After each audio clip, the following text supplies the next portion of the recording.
हाँ जी। सबसे बड़ी सहज है नारायण का याद करना है ना। नारायण ये वर्षा का स्वरूप है। कहते हैं बाप को याद करो और वर्षा को भी याद करो, जैसे बाप को याद करो और घर को भी याद करो। लेकिन नारायण वो नेक्स्ट टू गॉड है, माने next to Shiv, next to Shiv Narayan, next to god Shankar, next to god Krishna, next to god Prajapita. तब नेक्स्ट टू गॉड को याद करना सहज है। यह पहली जो असली है उसको याद करना सहज है।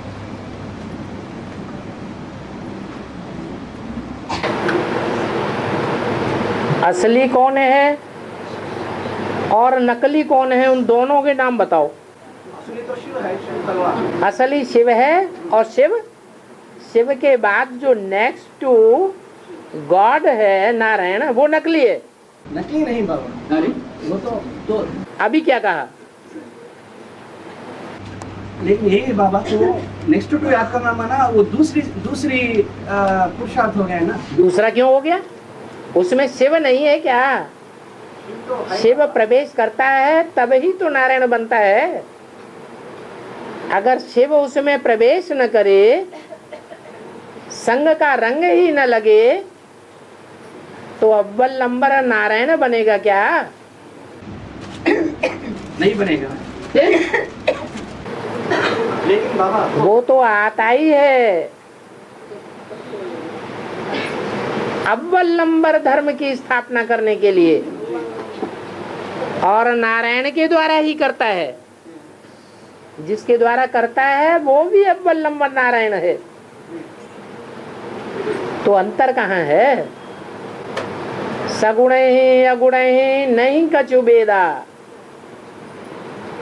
उभय हरे भव संभव खेदा। लेकिन बाबा निराकार को याद करेंगे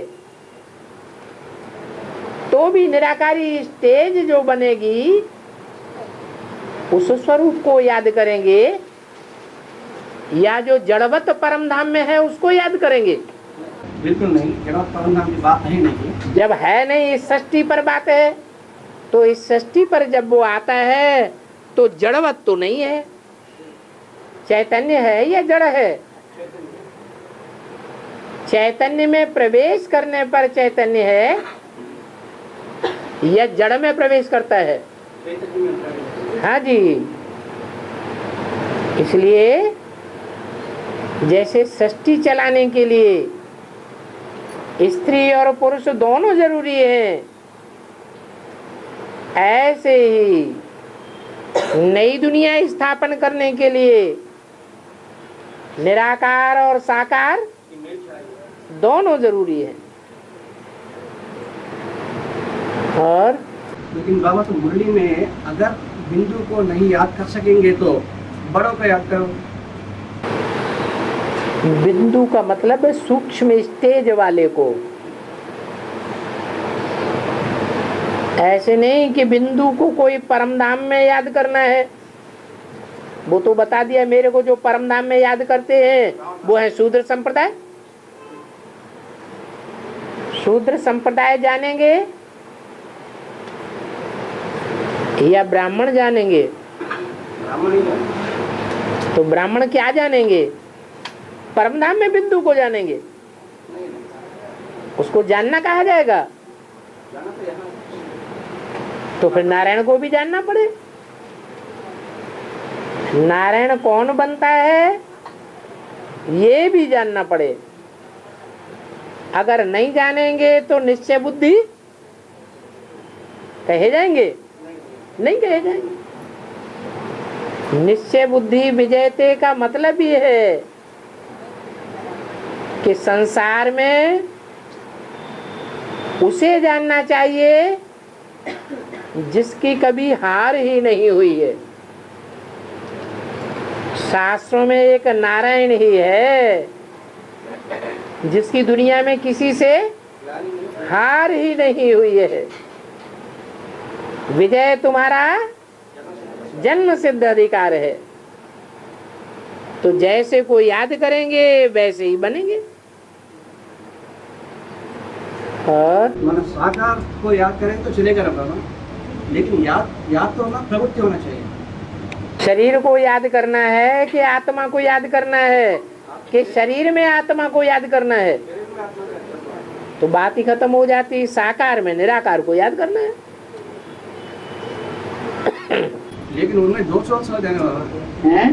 दो सोच, साकार की तो सोल होती है और निराकार, दोनों का सोच होता है। सोल की बात नहीं है यहाँ, सुप्रीम सोल की बात है। सुप्रीम सोल साकार के बगैर कुछ नहीं करता। तो जब साकार के बगैर कुछ करता ही नहीं है, तो हमें मेल को याद करना है या सिंगल को याद करना है? हाँ जी।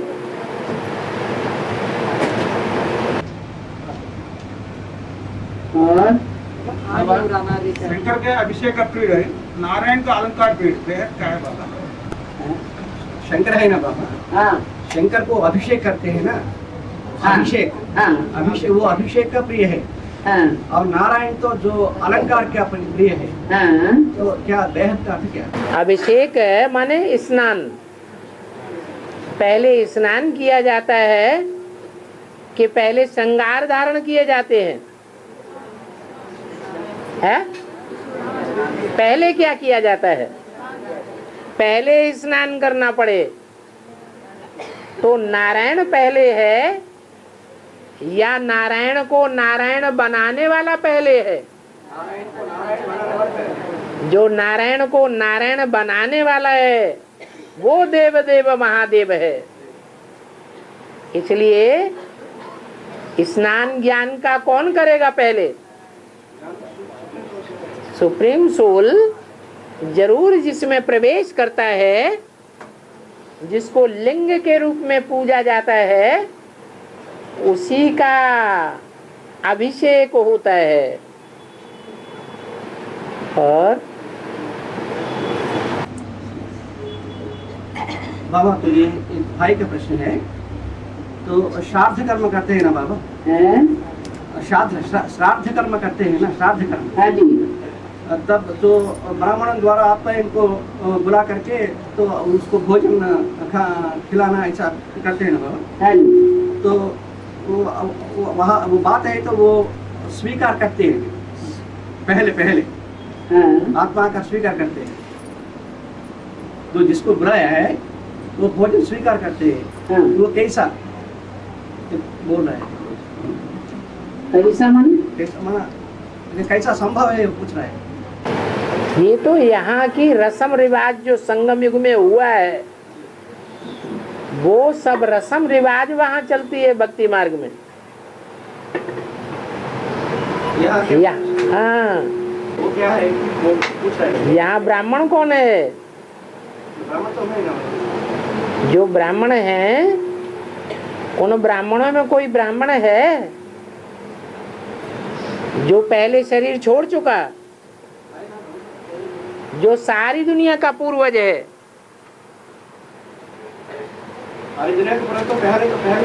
इसलिए ब्रह्मा बाबा के समय में जो सूक्ष्म वतनवासी ब्राह्मण था उसी को बुलाया जाता था, भोग खिलाते थे।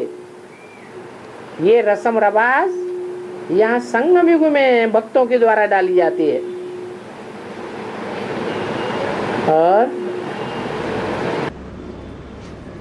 बाबा तो ब्राह्मणों की दुनिया में ज्ञान सरस्वती यानी जगदम्बा सरस्वती यानी वाग देवी, जगदम्बा को माना जगन माता को कहते हैं।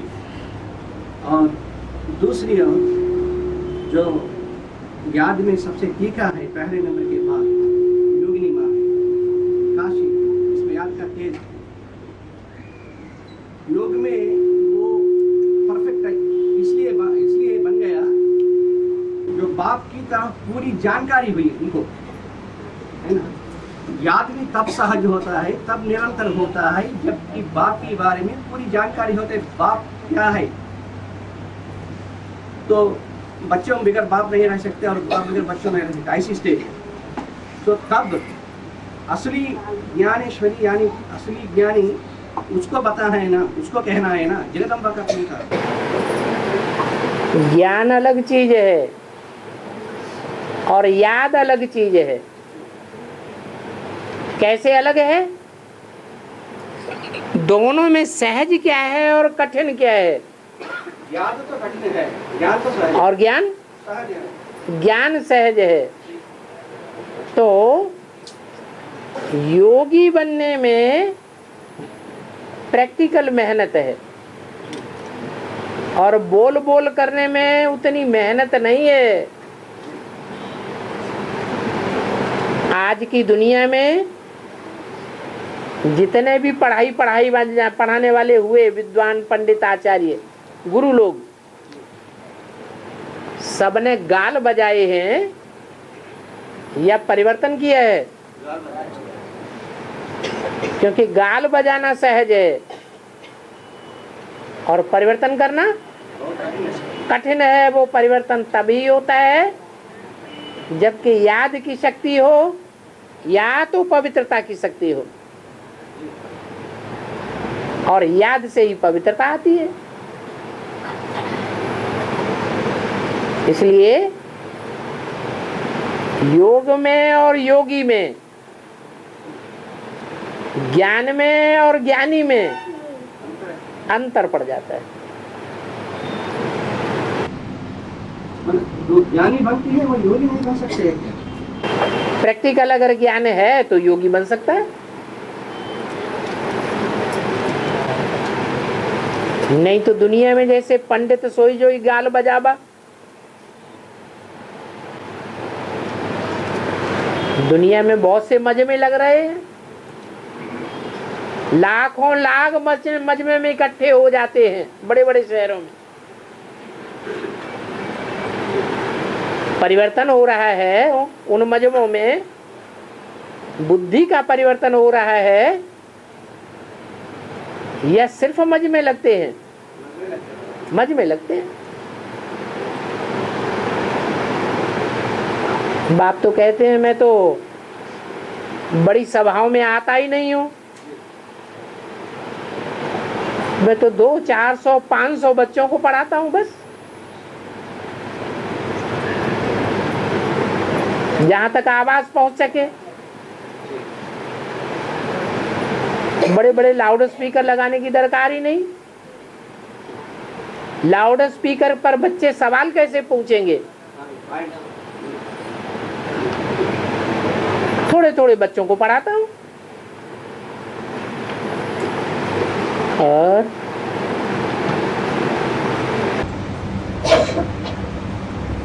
आर्य और अनार्य का आर्य और अनार्य, आर्य और अनार्य की बात। आर्य माने श्रेष्ठ, अनार्य माने जो भ्रष्ट हो।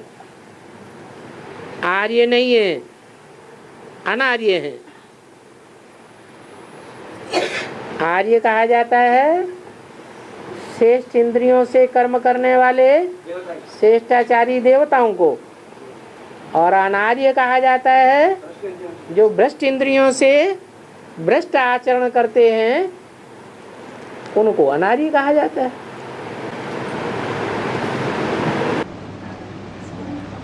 विष्णु चतुर्भुज में जो 5 आत्माएं हैं, 4 भुजे के रूप में और एक चलाने के रूप में, 4 भुजे के रूप में और एक है चलाने के रूप में, जो 5 आत्माएं हैं, उस 5 आत्माएं को आखिरी जन्म में भी, आखिरी जन्म में वो डबल ब्राह्मण बनती है। माना स्थूल रूप में भी तो ब्राह्मण का जन्म होता है। ऐसा जो अष्टदेव है तो खास दूसरी जो काशी है, जो काशी है अष्टदेव में, जो काशी है, जहाँ जो ज्ञात का तेज है, जो चैतन्य काशी की बातें बोल रहा है। अष्टदेव में काशी, काशी हाँ योगिनी माँ है, हाँ काशी है। और स्थूल में काशी में भी ये काशी बहुत पंडित, विद्वान, आचार्यों, ब्राह्मणों की आवास है, निवास है। ऐसा काशी को भी, क्योंकि शंकर को बहुत प्रिय नगरी भी है, काशी है, ऐसा काशी को भी अंत में ब्राह्मण की जन्म मन स्थूल रूप में, वो भी डबल ब्राह्मण की बनने के संभव है या नहीं? असदेव बात 6 आत्माएं को छोड़कर सिर्फ काशी की। तो रुद्रमाला और विजयमाला,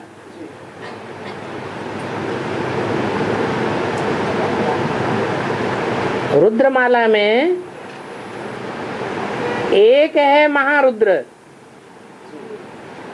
और बाकी सिर्फ रुद्र हैं, और विजयमाला में एक ही होती है। भले एक है लेकिन विजयी सब हैं।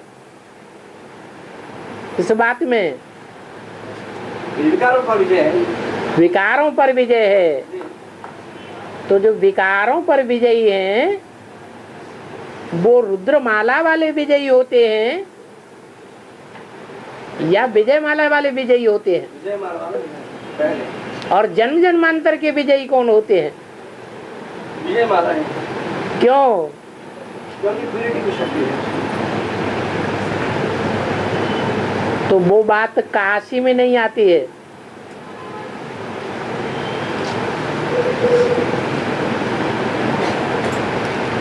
यहाँ से बड़े से बड़े राजे तो हैं,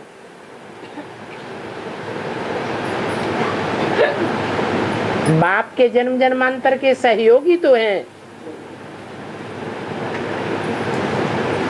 जहाँ बाप जाएगा बाप की पूरी राजधानी जाएगी, और राजधानी में राजा के बाद किसका नंबर होता है? है दूसरा किसका? सैन्य अध्यक्ष का राजा के बारे में नहीं, राजा के बाद जो कार्य व्यवहार का संचालन होता है, राज्य का संचालन, उसमें नंबर किसका होता है?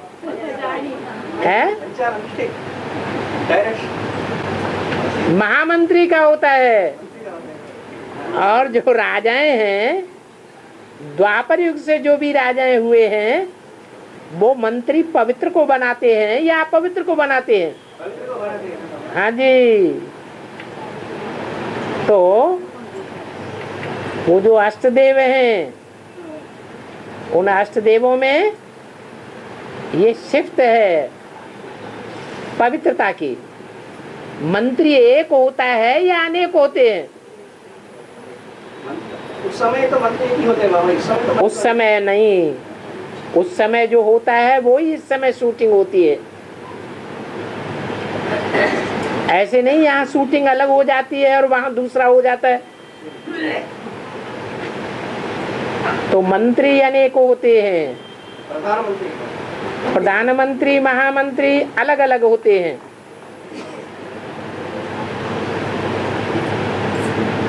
जैसे सेनापति और सेनाध्यक्ष, और फिर सेना के नंबरवार जितने भी अधिकारी होते हैं, तो वो सब रुद्रमाला से हैं या विजयमाला से हैं? रुद्रमाला से हैं। वो सब योगी हैं या जन्म जन्मांतर की पवित्रता वाले हैं? योग से पवित्रता को सिद्ध किया है, ये अंतर पड़ जाता है। और प्रधानमंत्री की बात तो ब्राह्मण। पवित्रता बड़ी चीज नहीं है। क्या चीज बड़ी है? याद है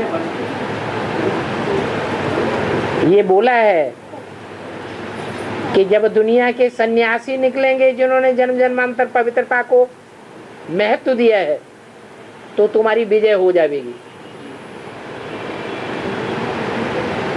लेकिन वो निकलेंगे तो एडवांस ज्ञान लेंगे या नहीं लेंगे? ईश्वर की दात उनको लेनी पड़े। भले जन्म जन्मांतर की पवित्रता की शिफ्ट उनमें है, लेकिन उस पवित्रता की शिफ्ट से भी बड़ी चीज क्या है? सन्यासी पवित्र तो रहे, लेकिन ज्ञान युक्त पवित्र रहे या ज्ञान के आधार पर पवित्र रहे? योग से पवित्रता वो प्राप्त करती है। हाँ जी, इसलिए ईश्वर की जो दात है ज्ञान, उस ज्ञान के बगैर पवित्रता भी बेकार है। और बात यही बाबा, तो अंत में उनका डबल ब्राह्मण जन्म मिलती है या नहीं है? काशी को अंत में जैसे कोई जरूरी नहीं। ये रुद्रमाला सब पुरुषों की है।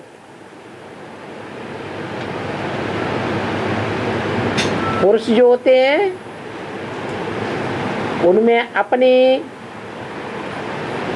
पुरुषत्व की विशेषता होती है, कठोरता की विशेषता होती है। और शंकर को काशी नगरी प्रिय है, उसका कारण है कि कठोरता है। लेकिन शंकर को जो ब्राह्मण है ना बाबा, शंकर को ब्राह्मण है क्योंकि उसको तो बीज बनना है सारी दुनिया का। विजयमाला वालों का भी बीज है तो रुद्रमाला वालों का भी बीज है, राजाओं का भी बीज है तो रानियों का भी बीज है, राक्षसों का भी बीज है तो देवताओं का भी बीज है। और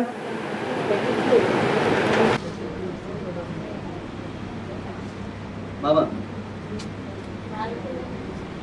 अंत में वो 4.5 लाख बसते हैं तो उनका शरीर अंत में जो 4.5 लाख जो आप में बसती है, जिनका शरीर सुरक्षित होता है बर्फ में, हाँ जी, वो नंबरवार परमधाम से उतर कर अपने अपने शरीर में प्रवेश करते हैं। तब बाबा सभी ये बिंदु की स्टेज में याद में परमधाम पहुंचते हैं और बिंदु की उसकी उसी स्थिति में वो शरीर में प्रवेश करती है ना बाबा? तब तो नया सृष्टि माना तो ब्रह्मा और सरस्वती जैसे आत्माएं को माना, राधा कृष्ण जैसे आत्माएं को जन्म देने के लिए युगल बनना है ना, जोड़ी बनना है। वो जोड़ी किस आधार पर बनती है? सभी एक की स्थिति में जब पहुंचती है, सभी वो नई सृष्टि के लिए जोड़ी बनना है ना। अरे जोड़ी बनना तो है, लेकिन जो जन्म लेने वाले हैं वो बात को पहले समझते हैं या बाद में समझते हैं? जन्म लेने वाले सतयुग में जो जन्म लेने वाले बच्चे हैं, जन्म देने वालों के मुकाबले पहले बात को, ईश्वरीय ज्ञान को समझते हैं या बाद में समझते हैं? तो अंतर पड़ जाएगा कि नहीं? तो यही अंतर है। जो बाद में समझते हैं तो बाद में समझने के कारण वो रचना बन जाती है और वो रचयिता बन जाते हैं। बात तो ये नहीं बाबा, तो संगमय की नारायण और संगमय की लक्ष्मी, तो वो जोड़ी बनना है ना ब्रह्मा और सरस्वती को जन्म देने के लिए। वो जोड़ी वो जोड़ी बनी है, एक में प्योरिटी की पावर है और एक में याद की पावर है। दोनों की पावर का मेल हो गया तो वाइब्रेशन से खींच गए, एक हो गए। दोनों को आधा आधा हिस्सा मिल जाता है, क्योंकि ब्राह्मण जीवन का लक्ष्य क्या है? पवित्र बनना है। और लेकिन बाबा तो खींच कैसे? मैं ये जोड़ी बनना है, हमारा जोड़ी बनना है, ऐसा कैसा? अरे माँ बाप की जोड़ी पहले बनेगी कि बच्चों की जोड़ी पहले बनेगी? माँ बाप की पहले बनेगी। तो माँ बाप अगुआ हो गए क्योंकि उन्होंने पहले बाप को पहचान लिया। और जो ब्रह्मा सरस्वती वाली आत्माएं हैं उनको लंबे समय तक पढ़ाई पढ़नी पड़ती है, बाद में जाकर के बाप को पहचानती है।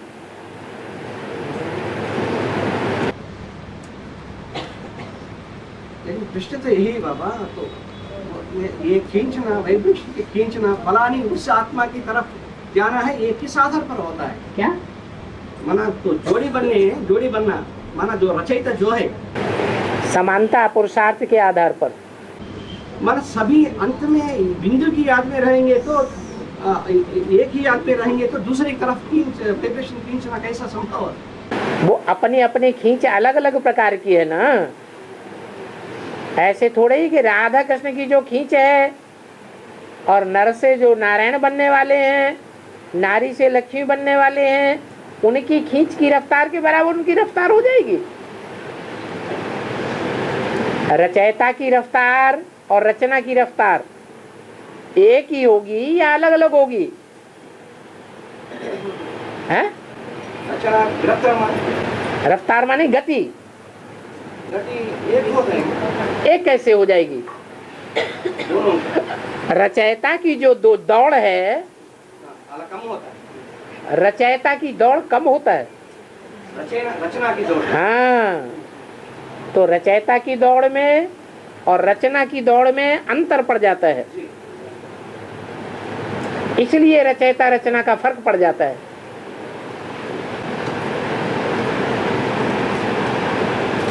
और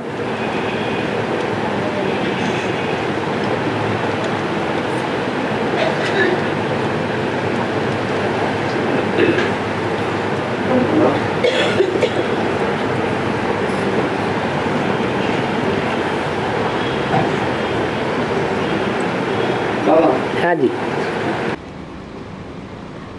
नवग्रहों में बृहस्पति दशा को यानी गुरु दशा को सबसे बड़ी श्रेष्ठ दशा कहा बाबा ने, और राहु एक बड़ी नीची दशा कहा है। नवग्रहों में बृहस्पति यानी गुरु है और राहु भी है। जब राहु द्वारा बुरी दशा प्राप्त होता है, वो नवग्रह में कैसा पूजा किया जाता है?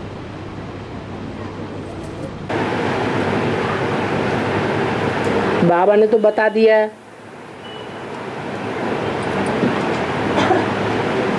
कि नौवां रतन वैल्यूलेस है। जी, आर्य समाज वैल्यूलेस क्यों है? क्योंकि वो तो अधूरी माना रचयिता और रचना की बारे में पूरा जानकारी नहीं, सिर्फ रचयिता। क्योंकि सर है कंट्रोलर और शरीर है कंट्रोल्ड होने वाला। जिसको सिर्फ सर ही है, शरीर है ही नहीं, तो काम का है या नकामा है? बस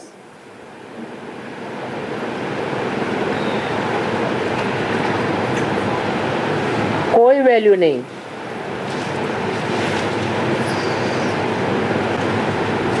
और तो वो दशा तो बहुत बुरा दशा है। अच्छी कौन कहता है?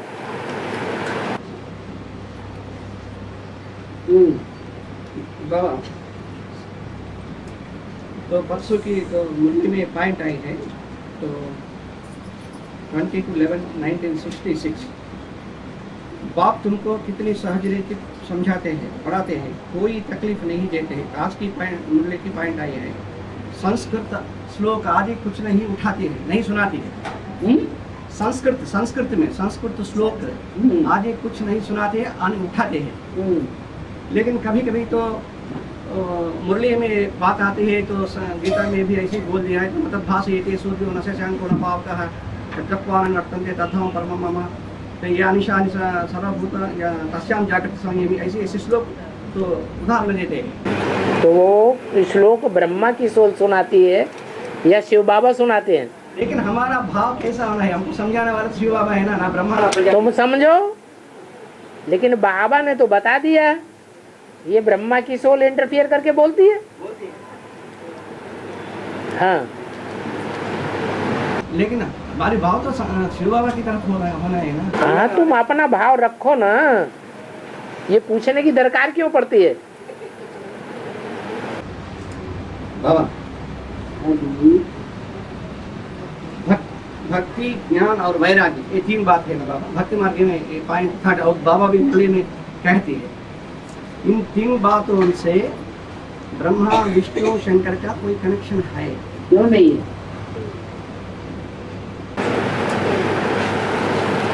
इनमें भक्त कौन है,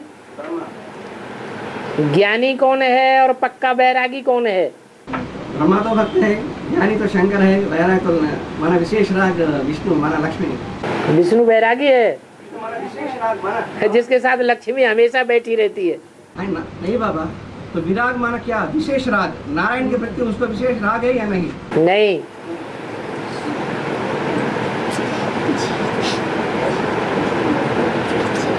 ब्रह्मा भक्त है,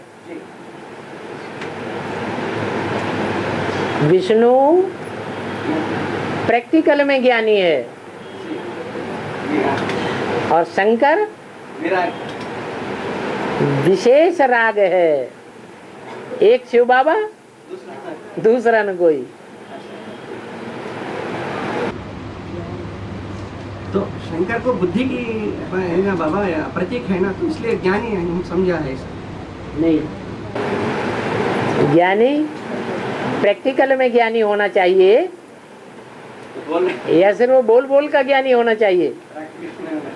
फिर तो तब बाबा ये पहले तो जगदम्बा में प्रवेश कर सुनना और सुनाना का पाठ बजाया, तो मना भक्ति का फाउंडेशन डाला या नहीं? मिले न फूल तो कांटों से दोस्ती कर ली, ये क्या बड़ी बात हो गई? ये बोला है बाबा शिव बाबा, कभी तो ज्ञान को बीज बोलते हैं, लेकिन भक्ति को बीज बोलने वाला तो रावण है, बाप नहीं है। लेकिन माता द्वारा ये सुनना और सुनाना का जो बात है, तो भक्ति की बात है, सुनना और सुनाना। ये भक्ति का फाउंडेशन लगा है नहीं? वो बाप जो है, जिसको हम बाप कहते हैं, वो सारी दुनिया का बाप है या एक दो का है? सभी का बाप है। और लेकिन भक्ति माना अंधश्रद्धा को बाबा खंडन करते हैं, लेकिन भक्ति माना श्रद्धा भाव। अंधश्रद्धा को जो खंडन करता है वो बाप का रूप है या माँ का रूप है? बाप का रूप। बस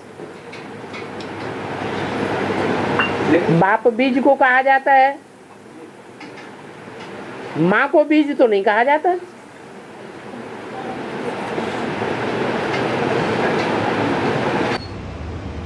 तो श्रद्धा भावना विश्वास ये भक्ति की चीज है ना बाबू? तो अंधश्रद्धा अंधविश्वास भक्ति की चीज है। जो ज्ञानी है उसमें श्रद्धा विश्वास भावना होना जरूरी है। रावण अंधा बनाता है, ज्ञान शिव बाबा से आता है। शिव बाबा तो सोजरा बनाता है, अंधश्रद्धा अंधविश्वास की तो बात ही नहीं। तो गीता में भी श्रद्धावान लभते ज्ञानम तत्परः सम्यकेन्द्रियः, ये भी है ना? तो कहने वाला कौन है? कृष्ण है क्या? फिर वो बात है। तो गीता में भी सब श्रद्धा, अच्छी श्रद्धा भावना विश्वास। हाँ, तो श्रद्धा विश्वास कृष्ण के प्रति जागृत हो जाएगा। नहीं। फिर कहने वाला तो भगवान है ना, जो कलातीत है।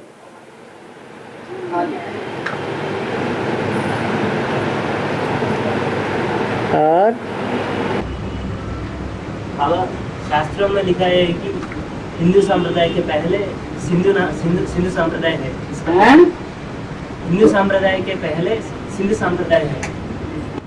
सिंधी सभ्यता है। सिंधु माना इसका पेड़ किताबों में हिंदू संप्रदाय के पहले सिंधी सभ्यता है। हाँ, क्योंकि सिंध से आया है ना ज्ञान। ये सिंध हैदराबाद से ही आया ना, तो उन्होंने भी लिख दिया। हाँ, हिंदुस्तान में पहले ये ज्ञान चला या सिंध हैदराबाद में चला? हाँ, तो इसलिए उन्होंने भी ऐसा ही लिख दिया। लेकिन सिंध हैदराबाद में ज्ञान चला या भक्ति चली? फिर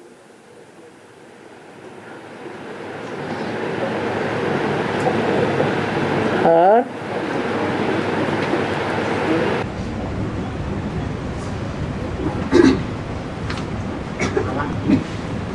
जब तक विजयमाला आत्माएं बाप को नहीं पहचानती तब तक उसका योग सहज होता है या कठिन? पहचानने के बाद याद आएगी या बिना पहचाने ही याद आएगी? कन्या की सगाई हो जाती है, उसे पहचान हो जाती है, मालूम पड़ जाता है कि अमुक गांव का है, उसका कुल परिवार ऐसा है,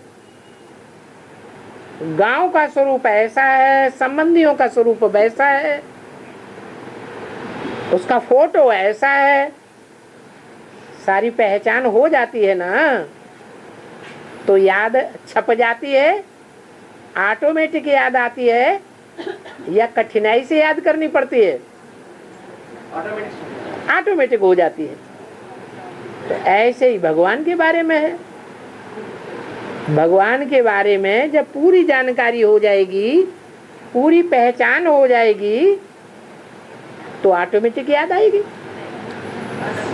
जब तक नहीं पहचानते हैं तब तक जो योग करते हैं उसका कोई अगर नहीं पहचानते हैं तो माया वायलोरे डालती रहती है।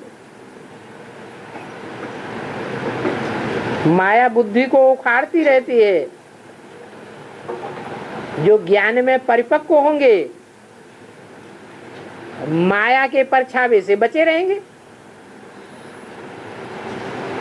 ज्ञान में कच्चे होंगे, पहचान कच्ची होगी तो माया के परछावे में आ जाएंगे।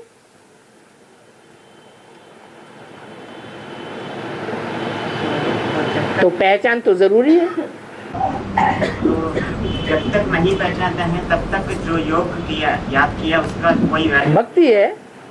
भक्ति जो करते हैं तो भक्ति का फल भगवान से मिलता है, मिलेगा।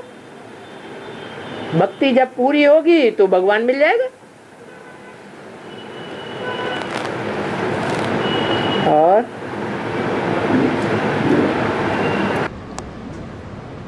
बाबा एक पॉइंट आ जाए ना मुरली में, तुम तो शौचालय में भी बाप को याद कर सकते हैं।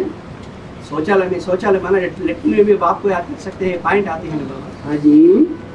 तो या तो अंदरूनी की बात है, लेकिन जो भक्ति मार्ग वाला है, जो कोई अनुष्ठान या पूजा करने के लिए तो बाहर शुचित्व को पालन करते हैं। बाहर शुचित्व भक्ति मार्ग वाला जो है ना बाबा, हाँ। वो कोई अनुष्ठान यानी पूजा करने के लिए हाँ। तो पहले तो नहा करते हैं, तो उसको बाहर शुचित्व पालन करते हैं ना। हाँ। तब यहाँ ऐसा कहने हमारी याद अंदरूनी है कि हमारी याद बाहर की दिखावे की है। तो ये लेटरिन आदि करना ये तो बाहर का कर्म है, ये अंदर बुद्धि की बात थोड़ी ही है। उससे हमारे ऊपर क्या फर्क पड़ता है? लेकिन बाबा तो निरंतर याद करो कि मतलब भी यही है, वो तो सही है। हाँ जी। लेकिन बाबा तो जो वायुमंडल के अनुसार भी हमारा गति माना हमारा स्थिति जो है ना, वायुमंडल के 5 तत्वों को याद शुद्ध बनाएगी या अशुद्ध बनाएगी? तो टॉयलेट जो है वो मिट्टी ही तो है, मिट्टी का बिगड़ा हुआ रूप ही तो है। उसको शुद्ध नहीं बनाना है, उसको कौन शुद्ध बनाएगा? तो आत्मा को याद करना पड़े ना उस स्टेज में भी। सड़क के नीचे गटर लाइन है, उसमें सारे शहर का गटर भरा रहता है। गटर की सफाई करने वाला मैन होल में घुसता है कि नहीं? वो वहां घुस कर के बाबा को याद नहीं कर सकता। बातें खत्म। वो अंदरूनी बात है, वो बाहर की बात है। जब तक प्रकृति को पावन नहीं बनाया है, जब तक 5 तत्वों को पावन नहीं बनाया है, तब तक दुनिया का परिवर्तन नहीं हो सकता। तो बाबा ने कोई झूठ कह दिया कि लेटरिन में भी याद करना है? आगे चल करके मौत का बाजार लगेगा, चारों तरफ लाशें ही लाशें पड़ी हुई होंगी, सड़ांध निकलेगी, चारों तरफ बदबू ही बदबू फैली हुई होगी, तो याद करना बंद कर देंगे? अरे लैट्रिन में तो आज फिर भी बड़ी सच्चाई सफाई है, पानी डाल दो एकदम फ्लैश, बदबू भी नहीं आती। वहां तो चारों तरफ है, दुनिया में बदबू ही बदबू होगी, तो याद करना बंद कर देंगे? तो बाबा ने क्या गलत कह दिया? अभी से प्रैक्टिस करनी है या नहीं करनी है? नहीं है बाबू जी। हाँ जी। तो इतनी विस्तार रूप में क्लैरिफिकेशन के लिए हमें पूछा है, इतनी रूप जैसे बाप समझाते हैं ऐसे बच्चे नहीं समझाते हैं ना। हाँ जी। इसलिए विस्तार रूप में क्लैरिफिकेशन लेने के लिए हमें पूछा है, तुमको पता है तो अंदर उनकी बात है। हाँ जी। लेकिन जब बाप से इतनी स्पष्ट रूप में क्लैरिफिकेशन है तो आप तो खुश हो जाएंगे।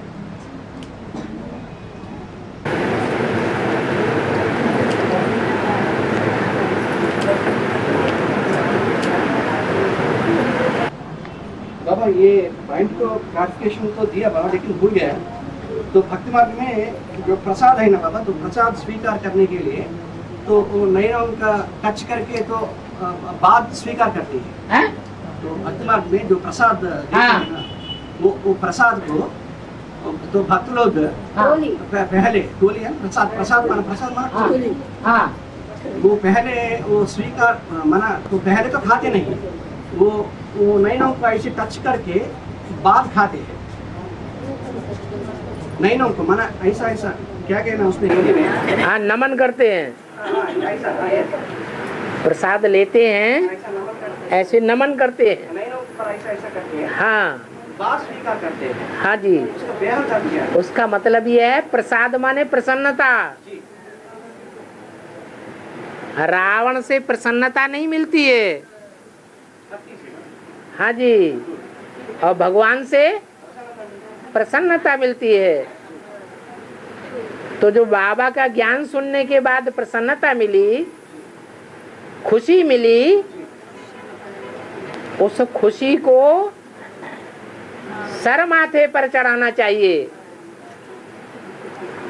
मतलब उस खुशी को ऊंचा दर्जा देना चाहिए।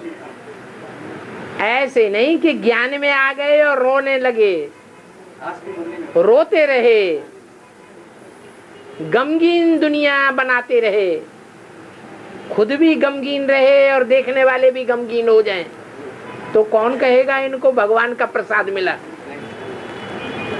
वो प्रसाद तो स्थूल रूप में खाते हैं, और हमारा प्रसाद भी कोई स्थूल नहीं है, हमारा ज्ञान का प्रसाद है।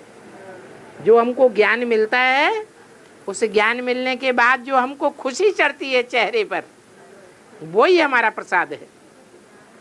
इस खुशी को हम सर माथे पर लगाएं, लगाते भी हैं कि ये खुशी हमारी हमेशा बनी रहे। इस खुशी को हम सर के ऊपर चढ़ा के रखें। बाबा भी कहते हैं ये संगम युग सारा का सारा तुम्हारा मौजों का युग है। सदा ज्ञान में प्रसाद ही प्रसाद खाते रहो, खुशी ही खुशी चढ़ी रहे। भले अम्मा मर जाए तो कोई चिंता नहीं, अम्मा तो बहुत सुख देती है ना, लेकिन पता है अम्मा तो एक जन्म का सुख देती है, और बाप तो जन्म जन्मांतर की खुशी देता है। और భద్రాచలం में అతిరాత్రంగా మహాయాగం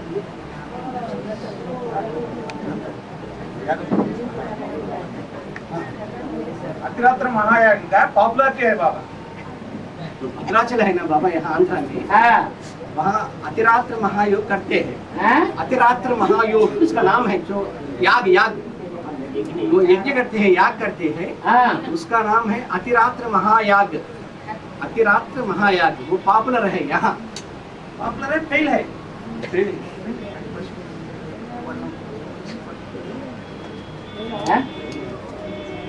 तो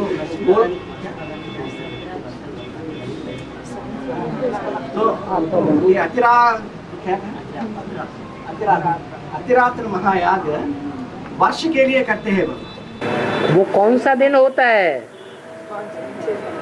कौन सा महीना होता है? सावन के महीने में कौन से दिन होता है? अभी है बाबा, अभी इस समय हाँ? ये मास में करते हैं एवरी। ये कोई श्रावण मास थोड़े ही है।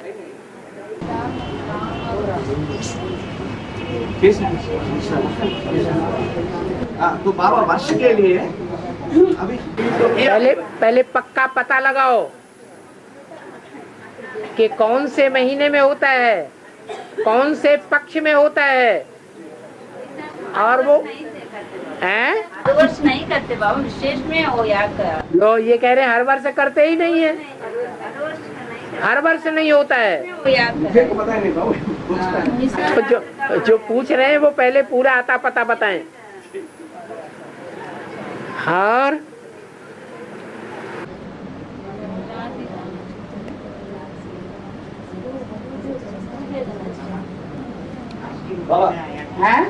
आज की मुरली में आया गीता का सहज राजयोग कब से सिखाया? हाँ, ये अभी तुम जान लिए हो। जान गए हो कि संगम युग से 5000 वर्ष पहले सिखाया।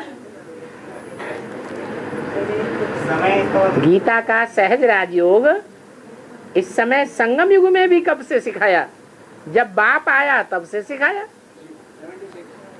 ऐसे नहीं कि 36 से ही सिखाया। और